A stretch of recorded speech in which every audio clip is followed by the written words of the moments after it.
Hi, you guys. Welcome to today's live stream. Welcome to Mexico Relocation Guide. I have a special guest today, another YouTuber who does also a lot of videos about just being in Mexico. They're currently in Queretaro, but you'll see videos from all over Mexico on their channel. I have with me today Life with Louie, Rod, and Landy. Thank you guys so much for being here today. Thank you for having us. Thank you for having us. After this live stream, I'm going to go ahead and put in the comments down below how you guys can find their channel. And then throughout this conversation, I'm sure we'll talk about all things their experience moving to Mexico, moving to Querétaro, and just, what life is like for them. So I just want to go ahead and let you guys join in. I'm going to give you guys here a minute while we get started. Maybe you, Rod, can tell us, where are you guys originally from? Sure. So originally, I'm from McAllen, Texas, which is down by the border. If people are familiar with Mexico, the closest Mexican town would be Reynosa. So I was literally born about 15 minutes from Mexico. I was actually closer to Mexico than any other state in Texas. Yeah, I'm very familiar. If you guys don't know anything about me, I actually grew up in Brownsville, Texas. So we're neighbors in that way, right? I split my time between a lot of time in Mexico City and Brownsville, Texas. So I fully understand what you're talking about when you say the valley. We are the closest area to Mexico. It is basically Little Mexico, if you've never Pretty been. much, and we're right there close to the beach, which is nice. I know I've taken Landy there a couple of times to South Padre. Uh-huh. We were there 1 or 2 months ago with our son. Oh, really? You were there 2 months ago? Yeah. During the hottest time of the year. Oh, yeah. No, about a month ago. Yeah, at South Padre. It was a nice day that day. That's good. That's good. So I was in McAllen for about 30 years, born and raised. And then I went to Shanghai, and then that's where I met Landy. That's where I'm from, Shanghai. That's so awesome. It's a true international love. Yeah, I was there for about 5 years. I did the whole teaching abroad thing. I met Landy about about 2.5 years in. Okay. We stayed for about 5 years, and then from there we decided to move back to Houston. When we came back across, by that time my family had moved to Houston, most of my family. We decided to just join them there in Houston. We have a lot of Texans that watch our channel, and then I have a lot of Texan customers, so I'm sure they'll relate a lot to your guys' story. Now, about when did you guys start researching your move to Mexico, and then more recently, tell us more about that process. So it pretty much started when we got back to teacher. I've been an educator my whole life. That's kind of what my degree was in, and what I got certified in. So when I came back, I started teaching. Then about maybe my 1.5 years in, that's when I kind of started transitioning to real estate. Now, right around the time of COVID, that's right around the time that we were expecting Louie. We got Louie was actually born the day that the schools shut down in Texas due to COVID. Oh, wow. So that was kind of an uncertain time for you to, I'm sure, Landy, you were terrified just in general, you don't really know what's going to happen or. Yeah, just want to protect us. Everyone just stay in. Rod went we just order food, he picked it up, barely walked to any supermarkets. Yeah, definitely, because it was so new. Nobody knew what to expect. It was really right at the beginning of COVID when it just hit, the United States and Texas. And we'd always kind of talked about the idea of traveling and moving abroad, possibly. We both have traveled a lot even before we met each other. I've traveled to Europe and South America. Landy as well has traveled around. And we always kind of toyed with the idea, especially as we got into real estate and kind of earned a little more money, especially through passive income. And after COVID hit and the school shut down, and then the following year it started back up again. I'm sure people kind of follow the news. They kind of start hearing that there's a teacher shortage, and a lot of teachers started kind of quitting around that time. They started getting a little bit fed up, and it just became too much. And I fall right into that group. I love teaching. I taught for close to 15 years. I still love the classroom, but it was just everything that started coming down the line, all the excessive micromanaging and all the lack of accountability. It just became too much.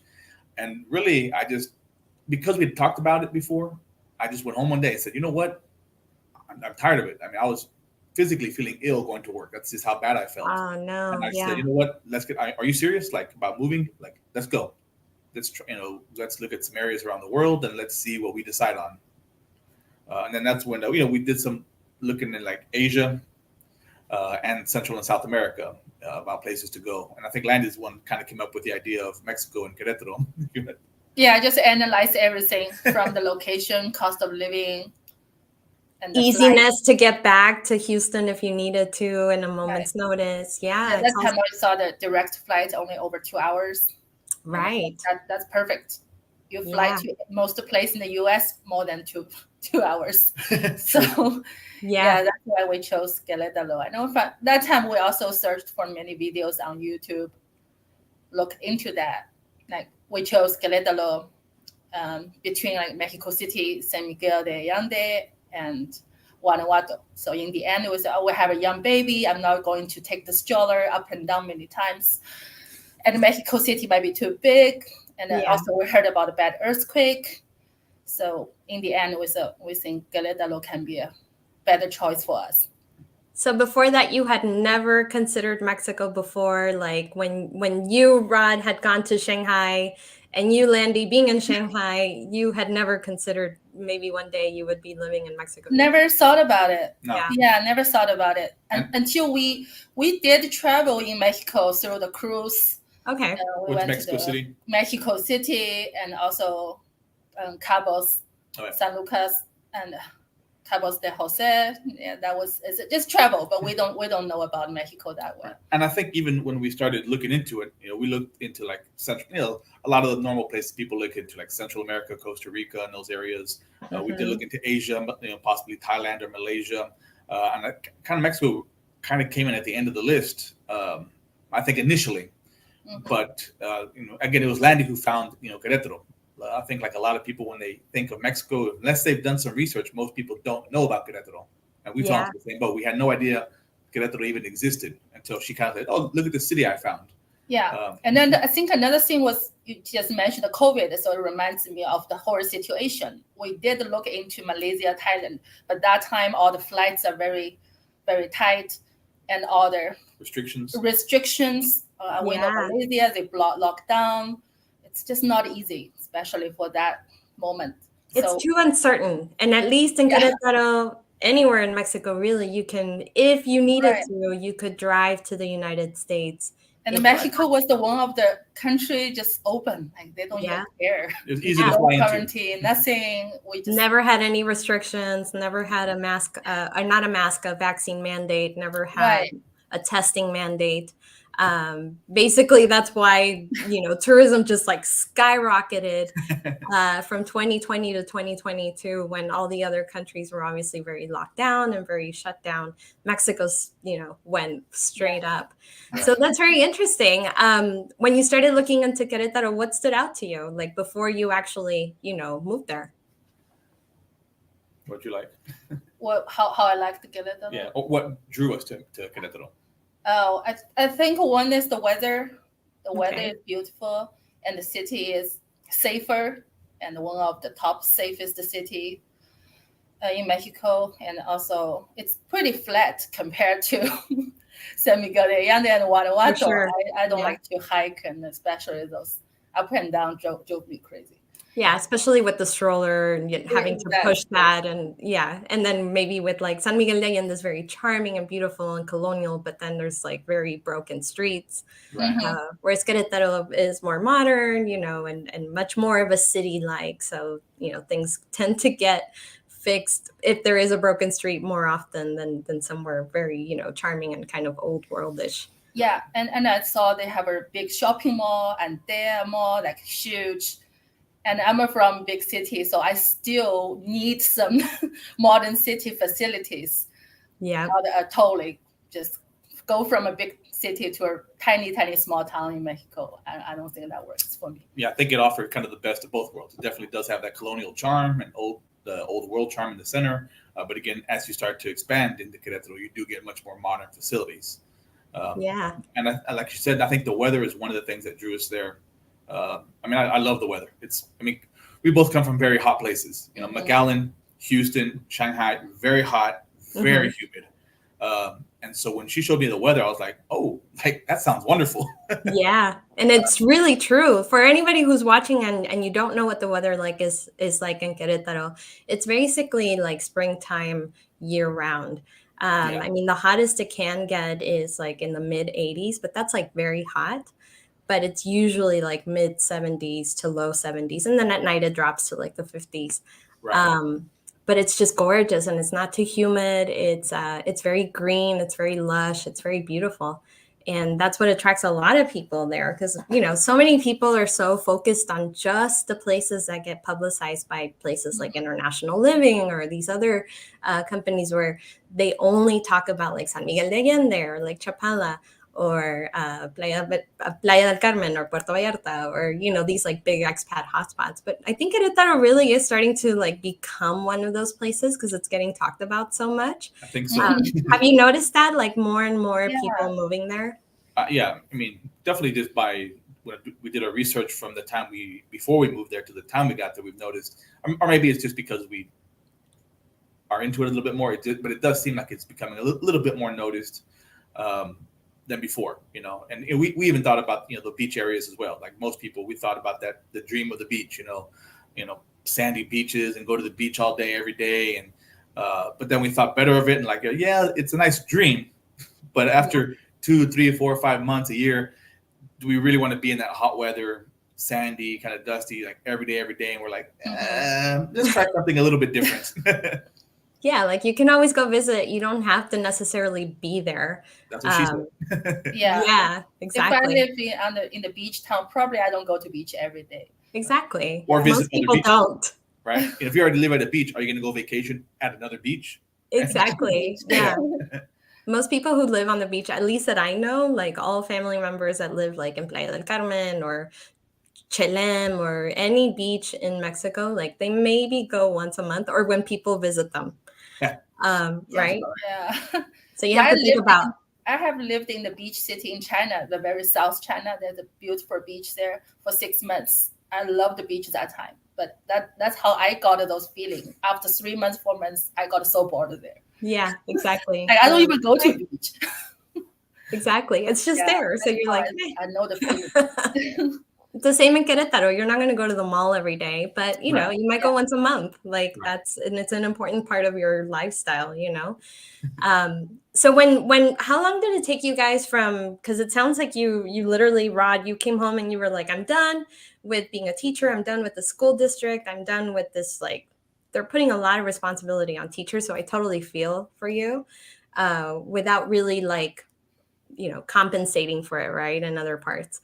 But so you came home, you were like, I'm done. And then how long did it take you guys from like that moment to actually make the move? It was quick. I mean, obviously I can't speak for other people's experiences, but I think school started in August. I think it was maybe October when I came home. Either the end of September, early October when I came home and said, I'm done.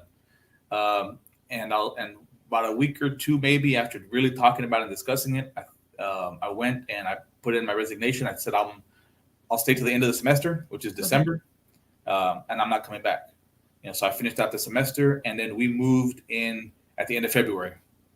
Wow, very quickly. Yeah, so and during that time, we were only a house, so that's a big process. We need to sell the house, sell the car, and just he's taking the retirement account money out. It's everything, and I need to calculate all the money things, make sure everything's fine. And we have a lot of furniture, TV. We have to sell things. So I remember I post on Facebook, Craigslist, anywhere. Like I need to sell those places, our stuffs. I need to go fast. Yeah. So you have to basically almost give it away in order for it to be really motivating for somebody too. That's quick. Yeah, I'd say about 4 or 5 months. Let's say about 5 months, and from the time we said let's do it to the time we were gone, about 5 months. And when we chose Querétaro, we had never been there. We'd only seen it online, so we kind of made the decision sight unseen physically. We saw it online, and we never. You know, a lot of people will go visit first, and kind of do exploratory trips. We just said nope, Querétaro, and we went and landed and went from there. Yeah, we just booked the Airbnb for 1 month, 1 month or 2 months, 1 month. 1 month. Yeah. Without knowing anybody, without really knowing what to expect. You Yeah. knew Mexico City, but Querétaro is a whole other different type of vibe. Oh yeah. So you didn't really know like what to expect other than, I've seen it on videos and pictures and I've read about it and that's about it. And that's it, right? Were there any I'm sure there were like really good surprises, but I'm sure there was also negative surprises. So can you tell people some of those? So maybe somebody who's researching and watching this right now and thinking like, what should I look into when I start researching this? If I don't have the time or maybe the means to travel there before I'm moving there, what would be some like things that you learned that you would give advice to others? I would say probably the first thing would be like budgeting. Uh-huh. Can you afford to live there? I think that's one of the most important things. Big issue. Yeah. To make sure that you can afford to live there. And you can, whether it's through income you have that you've generated or retirement fund, you really kind of, and Landy's great at that. I mean, Landy's amazing. I mean, she can really sit down and she put the numbers together and every little tiny expense. I mean, I'm a little bit more like kind of the big picture. I can think of the general big ideas, this, and then she'll be, what about this and this and this and this and this? All great. What Awesome. about the return tickets? Yeah. What about those emergency funds? Yeah. All the things. What's the insurance there? What's the travel insurance? Emergency, local insurance. You have to think about everything. Yeah, cost of gas, the insurance for the car. But when you move there, you don't think about those things. Maybe some people do, but it may not come to the top of the list. Again, it's really in the details, the fine details that people need to look into. Yeah. Any emergency happen? Can you afford it? Pay cash to go to those hospitals? Or get home. Right, I'll get home. Right, that's extra things. Yeah, we even did a video talk about it. About like what happens if you needed to travel back home on an emergency, how you have to budget for that. Like you have to have that money. The cost of living video, and again, that was one of the things. No, it's not a cost of living. It's the before moving to Mexico. Before moving to Mexico, things you need to prepare. Like lots of things people don't even think about it. So yeah, that's one of the most important things, I think. Now, as far as the good and the bad. I think the streets are very narrow, so we took a big stroller there. Then we bought a smaller one. The streets there are too narrow. I was holding my arm, got so sore, taking the baby on the street. Yeah. Right. I think we expected the streets to be a little bumpy and so, but until you experience it and are there, it's a totally different thing. So that's definitely one of the little things we had to adjust to. We knew it'd be tough, but not that tough. Because again, baby at that time. I think Louie was barely a year. Yeah. Yeah, he was just barely a year, or less than a year. His birthday was in March, so he was just under a year. So that was definitely a big. Yeah, he needs to be held. Like there's no negotiation on that. Right. So we have a lot of people on here right now, and I just want to acknowledge all of them. Thank you all so much for being here. I see you guys saying hi. We have Keith here, Scott, Naya, Zen Maiden, love the handle name. Keith, Mary. We have a lot of people here today. Yeah, I just saw that lots of people here. I love their YouTube channel, says M. Woodson. Oh, thank you. Thank you, M. Woodson. So awesome. Now, a lot of people, I'm sure, are going to be wondering, like the biggest thing that a lot of people in your age group, right, are wondering is how can I afford to stop working? It sounds like you were able to, accrue a pension through your teaching job for many years, Rod. And some people even have questions about that. Like, can I receive my pension if I move to Mexico? So first, let's cover, like, it sounds like, Landy, you are the numbers person and you are the treasurer of the family. So, which is awesome. I love that because I'm definitely not that detail oriented. I'm way more like Rod. My husband Dustin handles all the money. I handle all the content marketing, everything. I'm the speaker, right? He is a numbers person. Yeah. So I appreciate somebody who really knows how to budget. So Landy, tell us a little bit more about like how you were able to just, figure out, okay, we need to spend not more than this amount. And is it doable for people to be able to do that? Yeah, when we lived in Houston, our cost of living monthly is over 4,000, like over 4,500. Especially after having a baby, all the insurance for baby's first year, I buy him the best insurance to cover 100%. So after everything, our monthly money is getting very high. I said, because we have the rental income. Otherwise, if we only rely on raw income, we barely have 1 penny saving because we have some rentals. So I did a number on living in Queretaro. I come out a safe number for family of 3. I always be conservative. So I put ourselves can live for 2,000 a month, and plus we have some credit card and furniture loan. We still have to pay, every month those credit card things. So I think 2,000 is a rough safe number for us. Then I just feel so stressless, especially the first year having a baby and the COVID. It's already so much stress, plus the financial stress there. And then that's why we decided to move. And I think the number works for us. What I calculate are, of course, basic living, like the rent. I put 800. Then you look at the electricity bill, 150 to 200, probably something about that. Then gas. Then we bought a car. We just pay for cash, so we don't have any loan on the car. Good for you. Yeah, the gas actually it's pretty similar to the gas price in Texas. I'm not compared to California; those more expensive. Yeah, right. So gas like 150, and eating. Yeah, we can be a little bit flexible in Mexico, as it's somewhere for 30-40% cheaper, depends where you go. Right. So we can go out a little bit more. That's some fun part. And plus we go to a supermarket or Mercado to buy food. I put a food budget somewhere 500 to 600 a month for a family of 3. Including eating out? Yeah, that's and my son need to go to daycare. So daycare costs somewhere between 150 to 200, which is amazing. A month. Where in Texas, it's like $2,000 a month to put a kid in daycare. Easily, yeah. In Houston, I have a friend that she pays $1,500, and then. Yeah, now we're in Houston right now, and we pay $850 a month, and it's a home daycare. It's not even a big facility daycare. Sure, yeah. Right. So yeah, daycare was 200, 150 or 200 range there, and my son still needed a diaper that time, so I put a $50 for diaper, wiper, cream, those things, and now he doesn't need a diaper anymore. And we order from Amazon. So actually in Mexico, some diapers even not good. You don't want to go cheap. My son got a scratch in his butt. Yeah, so, you definitely don't want to cheap out on some things, especially a sensitive baby skin. Right. So that's at those costs having a baby. You can tell she really budgets. Like those things I would never. Yes, I love cream for the diaper, baby wipes. Expensive there. Yeah. You order from Amazon. It's expensive. You pay the more than US price there.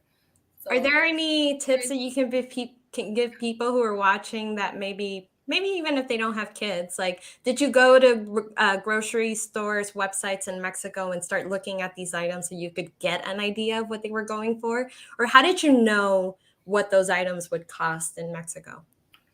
Yeah, we don't really know each one. You can find it like you go to which the one, Coppel. They have a website, like Soriana, supermarket. You can look for some price, or Walmart, Mexico. Put them in the comments for everyone else. Yeah. There is a cost of living website. I cannot remember the name. Yeah, but they say it's not very accurate. But it helps you get a number, some idea, right? You can put any city in the U.S. and any city you're moving to, whether in the U.S. or abroad.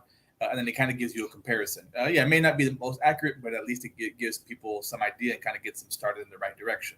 I think it's better than having no idea. Oh, and also you can go to Liverpool. They have a website. So Liverpool is a good one. Liverpool. Yeah, those are the things I compare prices for appliance, furniture. Yeah, you can find some basic ideas.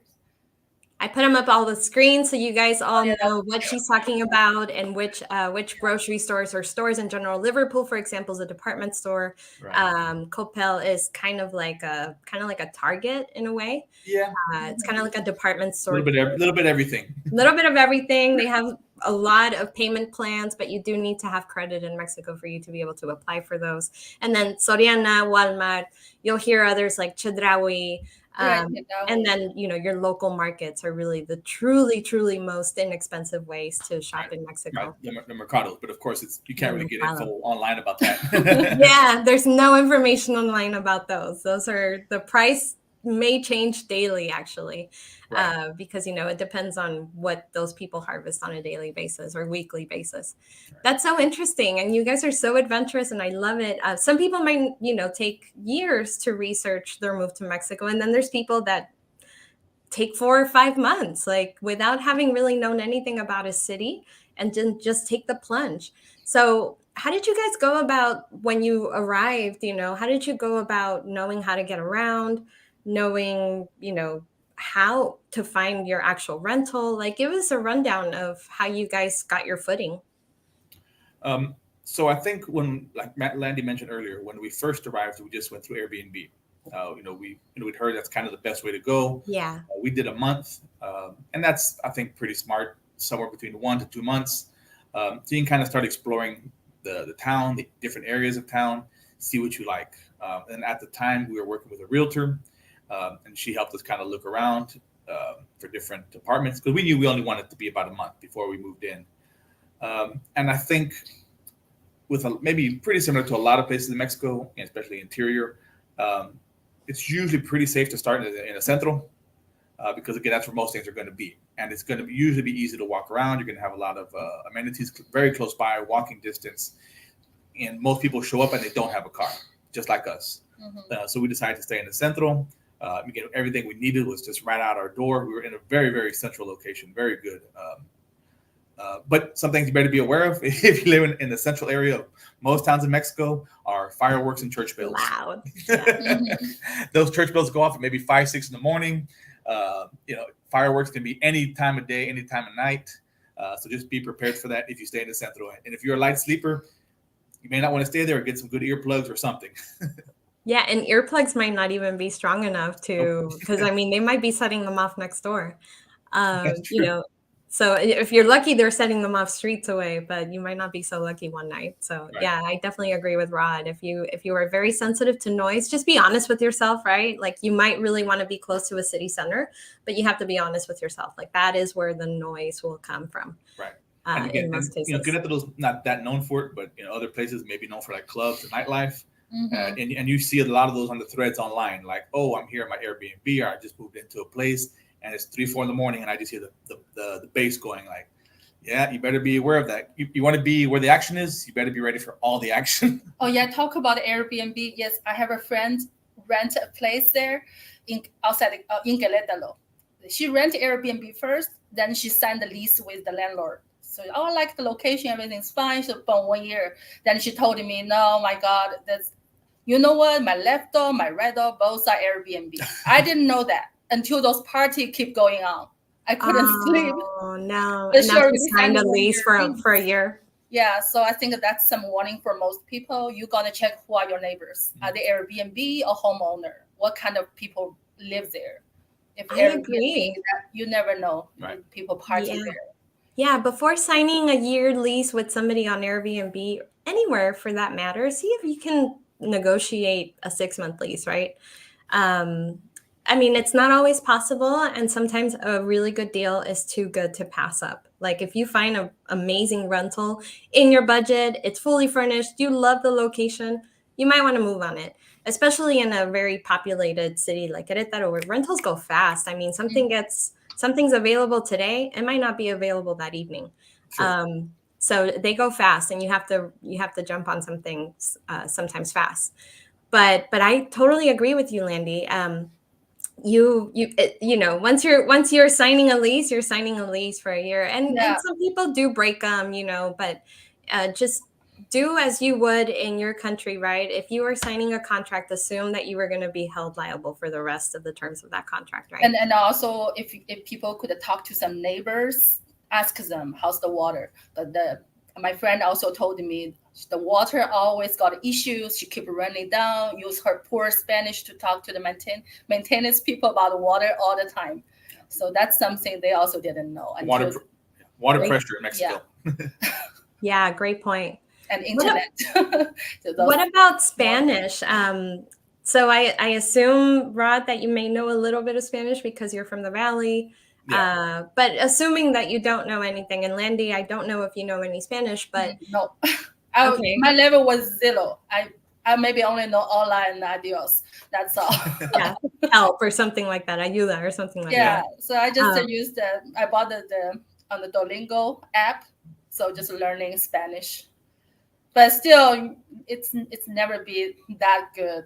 That's not a conversation, though. I mean, just can be survival level. Order some food, read the menus. Yeah. Would you then say that Querétaro is a good city for somebody who doesn't know any Spanish? Probably not. No. In my opinion, could you get by? Yes, but as we mentioned earlier in the interview, Querétaro is not really a big expat hotspot, so you're not going to be dealing with as many foreigners. I mean, there's a lot of questions on the forums for Querétaro, like, where are the expat areas, like are there expat communities or neighborhoods? And the real answer is not really. You might find a small or slightly higher area with a percentage, but it's still going to be very, very tiny. So could you get by? Yes. Is it better to speak Spanish? I think so. My level is probably about intermediate, high intermediate. It's definitely not perfect, but I can definitely get by and ask questions and survive there, pretty easily. As compared to like if you go to expat, if you go to certain areas in Mexico City or some of the beach areas, you're probably going to run into a lot more expats who can help you out. Querétaro, I would say it's probably better to have a decent amount of knowledge of the Spanish language before you get there. But you can't survive if you don't know any. Yeah. I think that's so. Landy, I assume you rely a lot on Rod whenever you guys go out and do things like, Yeah, but I think the people there, sometimes I'm not with Rod. I talk to the locals. Of course, we have communication issues. So they're also smart enough. They always take out a phone and a type, and then they show me how we communicate. But that works. Yeah, and I think they appreciate the trying. They're really willing to work with me, and definitely with Landy.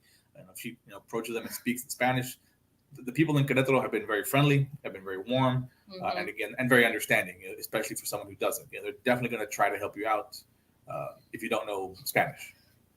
Right. Yeah. And sometimes just ask people, do they speak English? You will be surprised. Some people, they do understand it, but they're so shy to talk in English. Yeah. They're not, they may not go out of their way to tell you that they do, but they will understand a word here and there and be able to help you out. And so, I mean, in my experience, at least, a lot of Mexicans want to practice their English. So I know that, given the opportunity, if they feel like you're friendly, they might try to practice it with you if they have a good understanding of it. One of the questions that I think comes up a lot for, people like you who are now drawing a pension and getting your pension in another country is, one, can you actually receive your money in Mexico? And two, how do you go about getting access to your money? So actually, I don't really draw my pension. So you go for your rent. Right. Most of our money comes from our real estate. Okay. And through our rentals. We have cash flow that comes in every month, and that's how we're able to. That's what we use to live in Mexico. I pulled out money from my retirement, but that was just a one-time withdrawal. So as far as receiving it monthly with a true pension, I really couldn't answer that honestly. Okay. No worries. Yeah. How do you get access to it? Do you have a bank in Mexico or do you have a bank in the United States? How do you? So at first, we would just, you can use your American bank ATM card or debit card in Mexico. So that's how we did it at first. And we also did have an account through Wise. For any big purchases we had to make where we had to transfer large amounts of money, we would go through Wise. Now we do have a bank account in Mexico, so it does make it a little bit easier. But really, I think that was kind of surprising was just you can use your American debit cards, credit cards just as easily. There may be a service charge or there may be a fee, but also one of our videos, we talked about if you go to the ATM machine, when you get to maybe about the third or fourth screen, if you look in the bottom left corner, it says decline the conversion, right? And that's going to save you. I would say on average, because we would try to pull out our max whenever we withdrew again, to kind of save on the fees.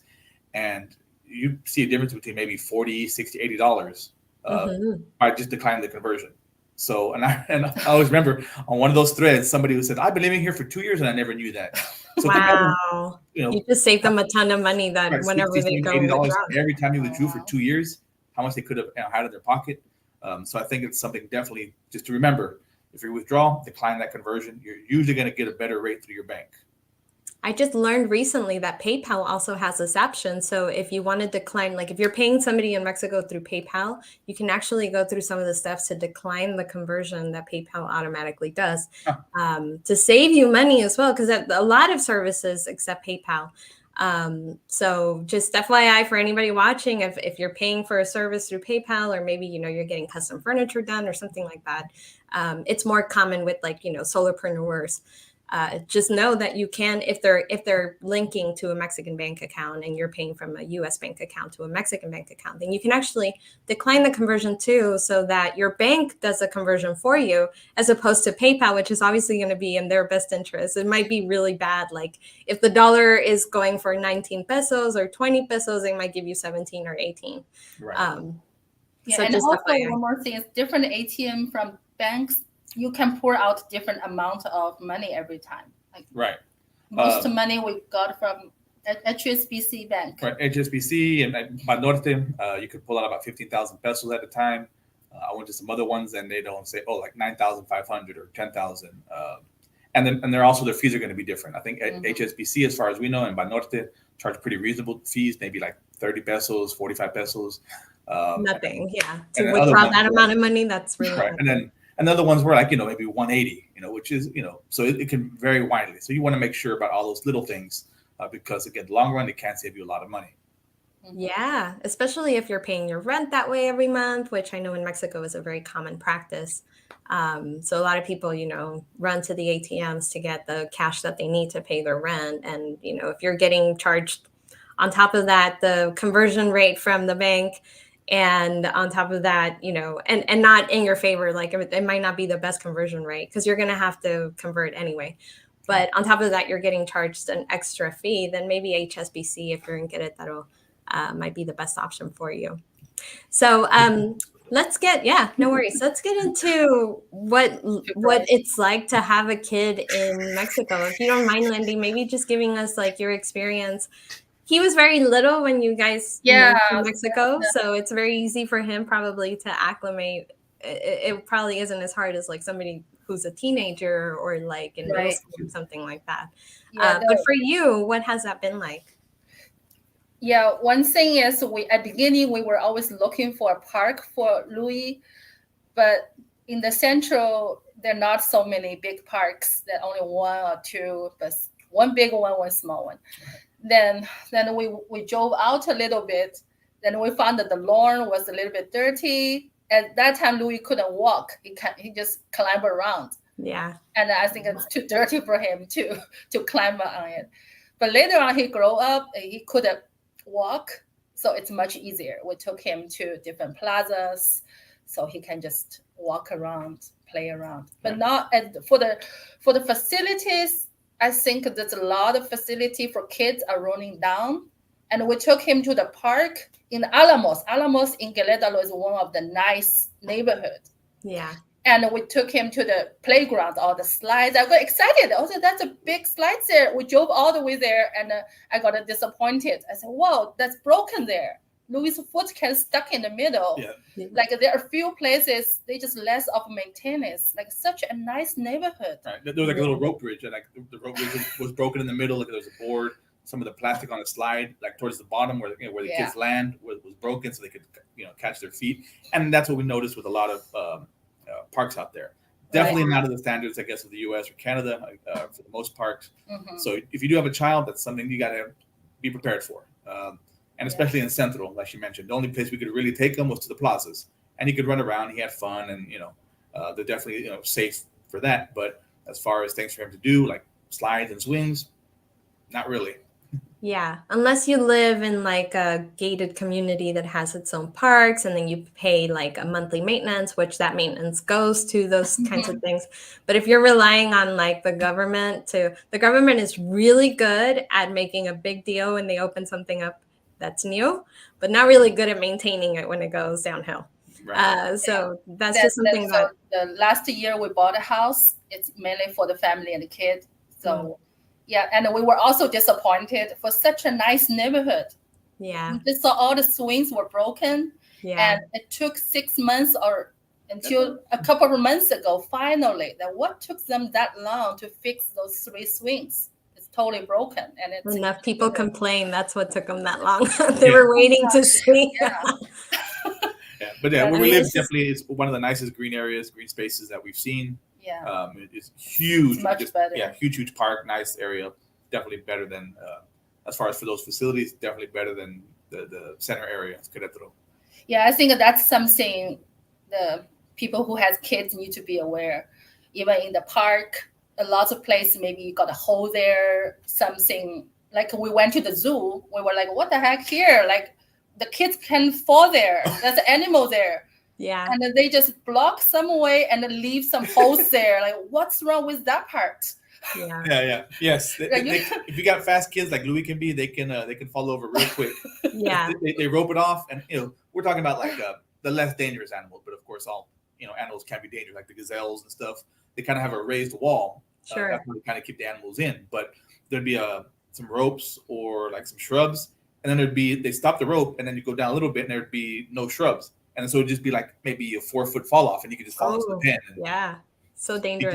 Safety standards are definitely on another level. Definitely. Even in the central, also if you have kids, or even just yourself, you walk around, you're gonna make sure you don't fall. Some place has some small dip, and once in the one of the main plaza, Louis just ran around. All of a sudden, he fell. That was a hole for the sewing. Some kind of pipe, yeah, it was a small pipe, maybe just 4 inches wide. It had like water in it. Oh yeah, no, he was fine, but he sunk down to like on his 1 foot, went into the one leg, and it was like maybe down to right below his knee. Mm-hmm. Oh, poor baby.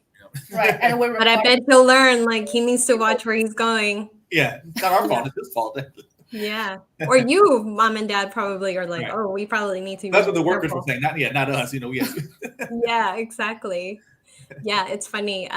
There's a very, very popular, I remember this very vividly, and it's kind of like it alludes to the safety standards in Mexico and how they're very different to other places. But I grew up basically in Mexico City, and there's a big park, Chapultepec, and it has a which we would go there on occasion on the weekends. And they have a big lake, which has things that you can rent, like boats, and people bring their little boats, like motorized boats that they can play there. It's just a really pretty water feature. Well, they don't really have anything that prevents, anybody from falling right into it. And so sure enough, I fell into it, not knowing how to swim, not knowing how to get out, but yeah, it's funny. You're talking about certain things that maybe north of the border, where a public park like that's really visited by a lot of people, especially families, would probably have like a rope or something. Somebody, maybe even a lifeguard on site just in case somebody did fall in. So what is next for you guys? Like, I see that you guys are traveling all over Mexico and you're doing videos, and that's all great. Are you guys thinking about maybe leaving Querétaro and going somewhere else? Or are you maybe keeping your options open, or is Querétaro it for you? I think for us, we always keep our options open. Yeah. We're both pretty flexible. Louis is still young enough to where, he can still move around. He's not in middle school, high school, where it could affect him a lot more. Like, oh, I'm leaving my friends I've known for 12, 15 years, right? So we definitely keep our options open. Right now, like we mentioned at the beginning, we're in Houston. We're actually working on some real estate here. So we're here for a couple of months. Before we decide to go back. And I think overall we just kind of keep our options open. What about you, Lindy? Yeah, same. Yeah, you guys are on the same page on that one. Oh yeah. So you guys looking into maybe possibly putting Louie in school in Querétaro? Have you looked into that, and what has been your findings? Well, for us, we put him in daycare right away, which helped. And again, it's good for immersion. It's good, as far as learning Spanish.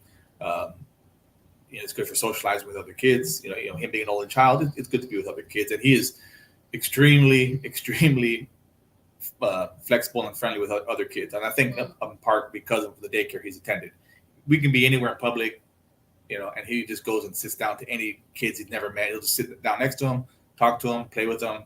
I think that's a big part. And when it comes to schooling, we've looked into it. We probably, of course, go with an international school. Where we live, there's a French school right outside our neighborhood.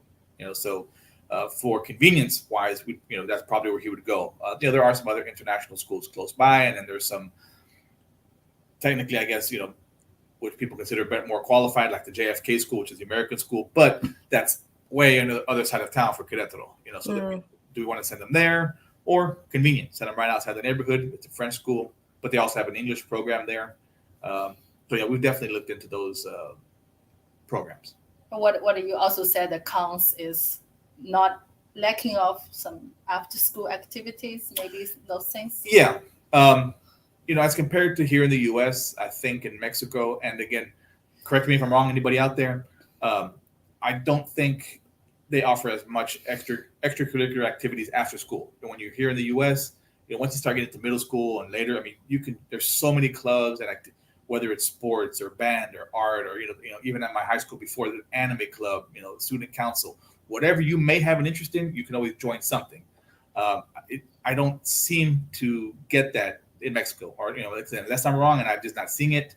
They have them. It's just you have to pay for those things on your own. Extracurricular activities are usually not part of the curriculum of the school. So some schools do have like football teams, soccer teams, and they do like competitive playing with other schools, or they have marching bands and things like that. But usually those are things that the parent has to pay for additionally. Like they're not really included in the tuition of the school. Right. From my experience. And, I've only been to like one private school in Mexico. So just from that one private school experience, I can tell you that. Right. I haven't looked into all kids, schools. Or do you have kids living I don't have kids. But okay. No, I don't have kids, but I do look into this for a living. So this is just what I have found in my findings, but I haven't looked into every school in all across Mexico. I've only looked into the international ones. And usually those things are things that you have to pay for on your own, additionally from, the curriculum. Right. And I think maybe what I was, to be a little clearer, I think even in the US, you do have to pay for a little bit of stuff, certain things. I know clubs are pretty free.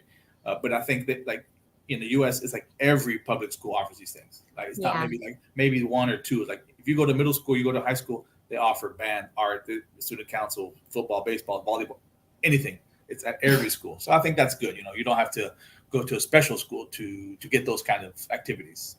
Yeah, no, I totally agree with you. I think you're right. And public schools in Mexico are very different than public schools in the United States. I can't speak for Canada, but they're very different than they are in the United States.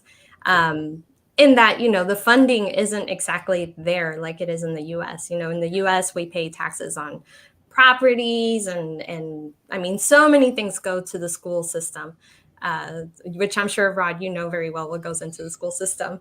But, the funding for Mexico, the Secretaría de Educación Pública, or the SCP, doesn't have those funds from everyone collectively, the same that they do north of the border. Right. So the public school system in Mexico isn't as good, right? And that's why a lot of people put their kids in private school. Because I do get that question from time to time. And maybe you guys have looked into public schools. I don't know. No, private only. It would be international school if he goes. Yeah, you want him to be able to speak English and Spanish, and right. Yeah, and in the French school they even offer French. Yeah, exactly. He can be trilingual. Yeah. For people who are watching this either right now or the replay, and maybe they're watching this a year down the road, maybe they're watching it right now. What would you say now that you guys have been in Mexico for a little bit of time and you've learned the good, you've learned some of the bad? I'm sure you've gotten a lot of surprises along the way. What would you say to people that are thinking about moving to Mexico? And maybe they're they're not really sure it's for them.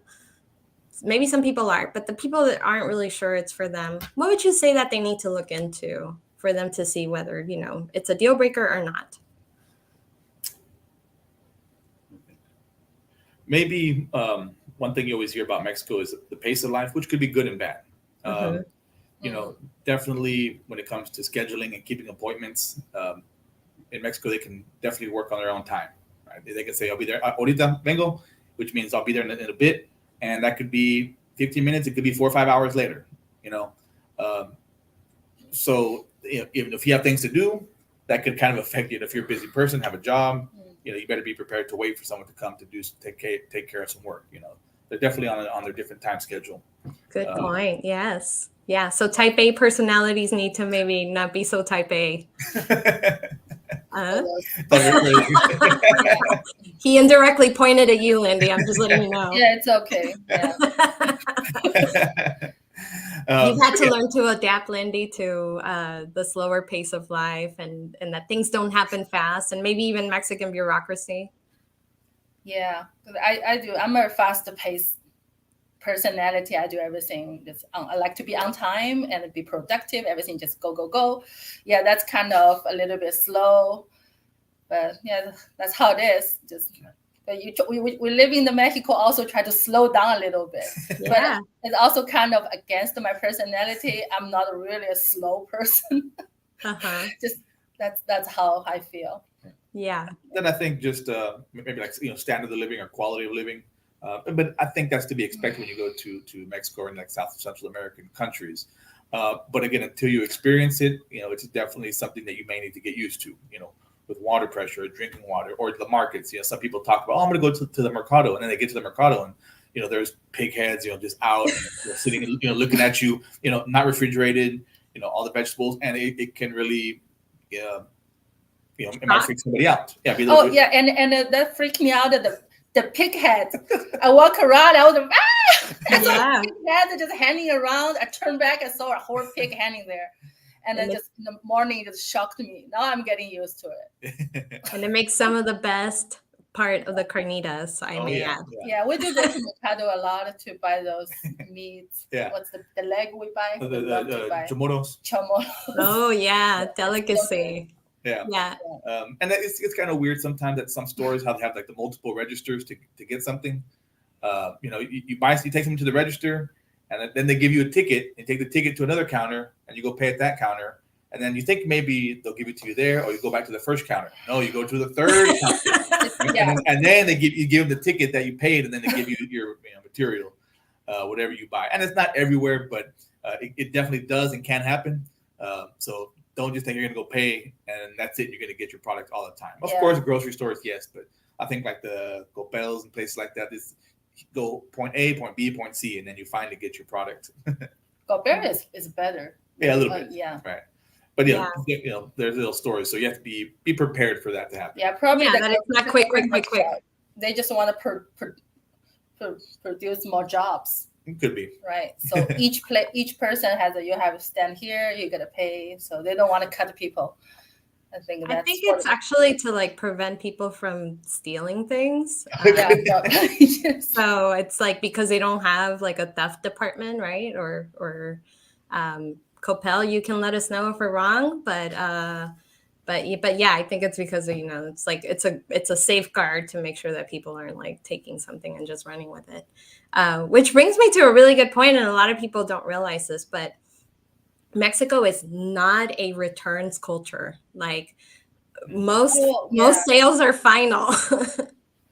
It's so difficult. Even we went to Walmart, we lost the receipt. It took us forever to find out, like what day, what time, and they really go to the computer to look for. Yeah. So back in the US, you lost the receipt, big deal. There you go. Give me your credit card and I'll pull up your transaction right away. Right. That just waste the time. If you buy anything, just keep the receipts very well. Put to the drawer, put to the folder. You don't want that happen to you. And even if they have a return policy, they might make it hard for you to return something, even if it's like even if on their website there's a return policy. So I do agree that like type A personalities are gonna have to learn to like breathe a lot, be patient. Don't lose your cool, don't lose your temper. Like last time I bought clothes in a very nice shop in a big mall. So I washed once, found a hole on the clothes. Of course, let's go to return it. And they said, okay, we cannot return it, but you can exchange it. Which is fine. Which is, for me, what about people couldn't find the things to exchange? I just want to return. It's broken. Yeah. But no, they cannot return you. You have to find another thing to buy. That's also very odd. They're going to keep the money. Yeah. Of course. Yeah. It's just not a returns culture. Yeah. Right. Sure. And even if they have a return policy, it'll almost always be hard for them to just make it easy for you. Unless you're, shopping on Amazon or something like that. It's like a global company, or Walmart also, right? And another thing happened to us a few times is in the restaurants. I don't know what's wrong with the waitress. You tell them bring you a dessert or anything. I ask for bread for 30 minutes. They never brought me the bread. They keep saying, okay, see. Oh, they understand everything. And I was waiting. I don't want to lose my temper, have a fight with them. But come on, 30 minutes. And then we went to another restaurant. Rod told them, and he said, I'm speaking in Spanish. Where is the thing we ordered? And we have our son with us. In the end, Rod said, just forget about it. Yeah. He talked to two waiters. Both said, okay, see, and it never happened. Then they just walk away. I said, what's wrong with those people? Just nobody home. That lights on, nobody home. They okay. So that's why you're gonna work in the restaurant for the rest of your life. You don't. It's just different, right? Like it's a little bit different. It's a different culture, and most people are like they're either. It also varies, right, on the quality of places that you go to sometimes. Like a higher end place will have really high end wait staff. If you're going to a very inexpensive place, and the wait might be literally very, very long.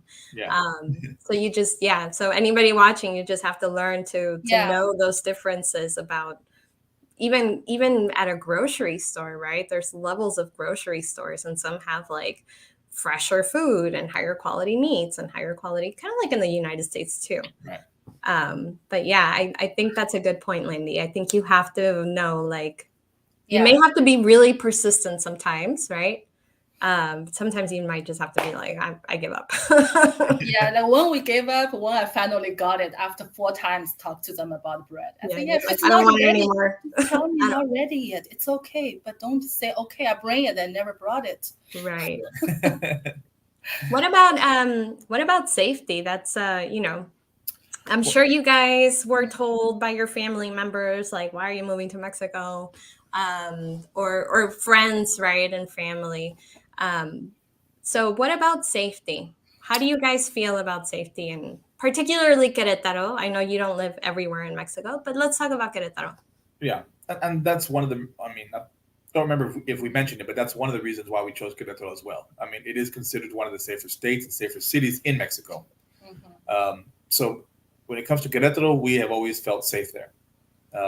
In pretty much any part of town that we've been in. We've traveled all over Querétaro, the city and state, and I think we never really felt in danger, or felt that it may be awkward. We've traveled to other cities.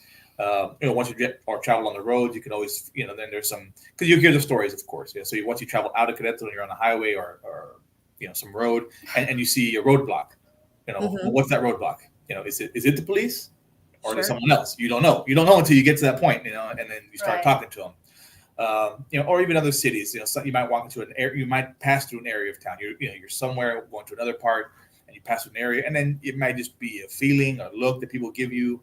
Might just kind of feel a little bit more awkward. But so when it comes to Querétaro, and that can definitely speak for myself. I'm pretty sure, Landy, we've always felt very safe there. Mm-hmm. Yeah, Querétaro we feel very safe. But sometimes driving on the highway, we always try to stick to the toll road. We pay the toll fee, just a peace of mind.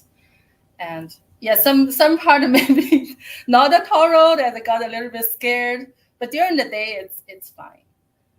And for anybody watching, if you want to know how you're on a toll road, it always says cuota, or it has the letter D on the actual road that you're on, right? So if you put it on a GPS, it should redirect you to the toll road. But let's say that your internet goes out and your GPS stops working. You want to look for where it says cuota, which is CUOAT. Cuota, yeah. And or the number of the road with a D next to it, and that's how you know it's a toll road. Or you pass a booth, and then you have to pay somebody for that toll. Yeah. And those can vary widely too. And we pass through some that are like 30 pesos, and we've passed through some that are 230 pesos. Different tolls can be different prices. So yeah, ready. And sometimes like once where we drove to, all of a sudden there's no toll road. And you said, oh, I put it to the GPS, it's toll road. But they send you to another faster way, which will skip the toll road in the middle part. But it can be happening. So. And most of the free highways, they're fine for the most part. I think just like most of Mexico, it really is fine. But I think when you get to the smaller highways, the major highways, whether they're the libramentos or the tolls, they're going to be fine. I think where people come into danger most of the time, they're going to be on the smaller highways or smaller roads. Yeah. Also for the safety by the car, like somewhere robbed. Exactly. Yeah. I think also it's like, it's not always about, is your life in danger? Sometimes it's like the toll roads usually, not always, have, better lighting. They have actually an insurance. If you pay for the toll, you are covered through an insurance that, if you were to break down or if you were to need help on the toll, you could call a number and then somebody would come and give you aid. There's usually more gas stations, more service stations, things like that are, catered to all this traffic that's going on toll roads.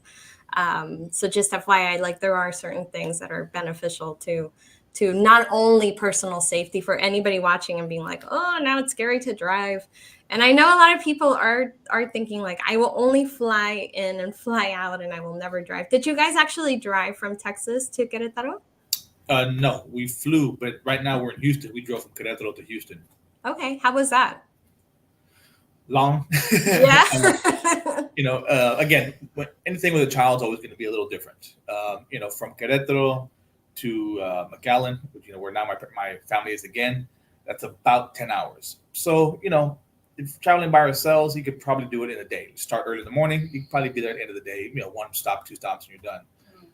With a child, with a 2-year-old, he's not going to sit 10 hours in a car. So we kind of broke it up. We stopped in San Luis Potosí, then we did Monterrey, and then from Monterrey we went to McAllen. Stayed with my family for a week or two, and then we made it to Houston. So we broke it up. But it's definitely adventure. It's nice to see the countryside, and again, driving on the highway, which is the 57, which is the major highway that goes all the way to Mexico City and beyond. It was always good. It wasn't really until we got to Nuevo León and Tamaulipas, which is right by the border, that we started running into the checkpoints. And the one time I got a little bit kind of worried was, again, towards the end, we ran into 3 checkpoints probably within 30 minutes. It was like, checkpoint. Okay, well, checkpoint. And then 10 miles down the road, I see another checkpoint. Why is there another checkpoint coming up? Like there was just one. But it was just, they're all checkpoint. Just go through. Okay, you're good. Go. All 3 of them were just go on through. So they were legitimate. Yeah. They don't even as far as you know. I was on the phone. Yeah, one guy was on the phone just he was on the phone looking at just TikToks. Yeah, I'm sure he was like taking his job very seriously. Yeah. Well, I want to let you guys know that you have some comments here, and I want to read them out to some of you guys. Sure. Somebody said, I don't know what their experience is, but most private schools do cost extra for extracurricular activities, as well as like soccer, art, martial arts, etc. I raised 3 girls, both private and public. Oh, in the USA. We're talking about like really in Mexico, right? Like what can you expect for these extracurricular activities? Oh, right. So just a lot of people. Do you think you need to speak Spanish when living in Querétaro? We talked about that. We both agree that yes, it's going to make your life a lot easier. Can you get by? Like if you're visiting, sure, you could probably get by. Yeah. But if you're living in Querétaro, it'll be so much easier for you if you actually take the time to learn some Spanish. Right. I think if you're going to go to the grocery store and things like that, what you're going to do on a regular basis, maybe writing down, what your vegetable is in Spanish. And then the English version of it, right? So you're not like, what did I write down? Could be really helpful, just so if in case you can't find it, you can always point to it and tell somebody like, I need, zanahoria or whatever. Right. And I agree. Yeah. As Maiden says, it took a lot of guts to move without going first. I really do agree with that. I admire you guys so much. I can see why you guys have a good following. And I think what you're doing is very adventurous, but also I love that you guys have a very realistic view at what it's like to actually live in Mexico, right? You see a lot of videos out there that are like, it's only like the good parts, and you know, they don't talk about like the frustrations, like like what Landy's talking about, right? Like, yeah, not everything's annoying sometimes. That's for real life. Like Yeah. when we travel, got those frustration parts. Oh, I once we took a video. The name is "My Wife Got Mad in Mexico." I was so pissed in the morning. Oh, is this when they stole your baby car? That's another mad story. Yeah, when they stole your baby seat from your car. Oh yeah, that was the most. That would infuriate me too. And any Mexican would be infuriated too. You work really hard to pay for these things. Like, what gives anybody the right to take them right out of your possession? Nothing. And of course, like people mentioned, and we're both in agreement, that can happen anywhere. Anywhere, right? But you know, it's just when it happens at that moment, you're just in the moment. Doesn't matter where. You're still doesn't matter where, right? Yeah. You could be outside your mom's house. You're gonna be frustrated and pissed, you know. Right. And the thing is, I said the rate is so high. We've been living in Mexico over 1.5 years. It's never happened to us. That's the first day arriving. One night. One night. The next morning we just plan to take off to Monterrey, and it just happened before 8:30 in the morning. Before my first cup of coffee, I walk down. Everything's gone. It's like even the baby seat. Come on, how poor I people know. can be. An old baby seat. It's not new. It doesn't matter. It's yours. Like, you worked hard for those things. And they took my chips. I have I have my chips left in the car, prepared for the next day road trip. Took your snacks? Oh no. I forgot to take upstairs, and we just one night, just a little bit of popcorn, something for my son, for me, and it's all gone. And Not what cool. our gimbal for video. Yeah, that would piss me off. It was just on the front seat. I forgot, and it's all gone. Because that's one thing that is not easy to find just anywhere. Like, you can't just walk into like a Coppel or, you know, any Coppel. Yeah. Like, it's like not every store has gimbals and things like that. So we ordered on the Amazon again, wait until we back to the US and then received it. Yeah. I think you made a really good point on that video, though, that I think I want to share with people. If you're going to be staying at an Airbnb, you're renting a car, or you have a car, you're going to be driving there. You're not going to be using public transportation. Try to find an Airbnb that has closed-in parking, or that has like communal parking inside a gated community where there's a guard.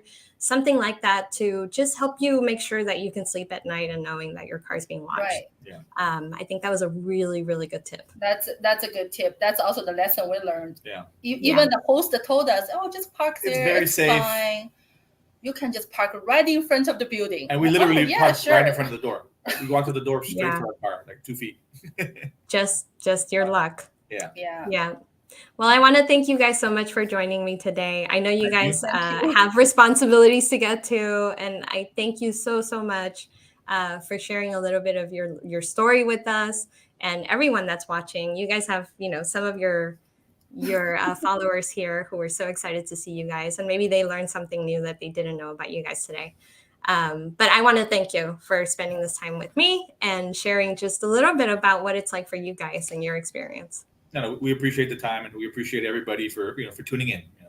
Yeah. And if you guys don't follow them yet, I'm gonna link to their channel while I have them here.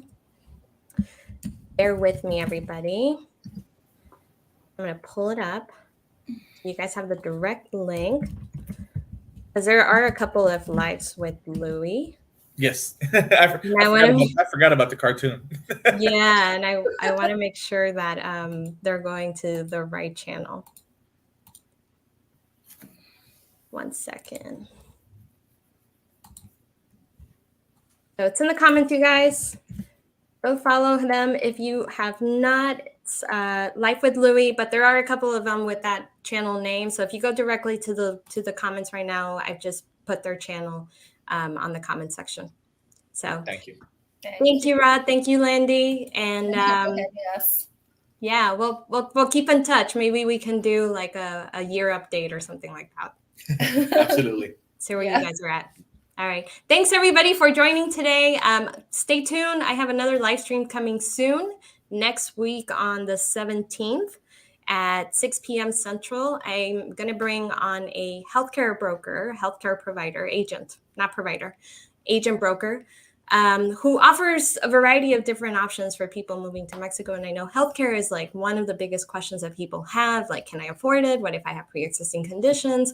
What if I'm over 65? So many questions come up about this. What can you expect? So next week, I'm going to have him on at 6 p.m. Central. If you haven't joined my newsletter, go to mexicorelocationguide.com. At the very top, there's a menu item that says newsletter. Click on that, join, and that's how you find out about all my live streams. So thank you guys all for being here. I hope this was helpful. And Rod and Landy, thank you again. All right, thank you. Bye-bye. Bye, everyone.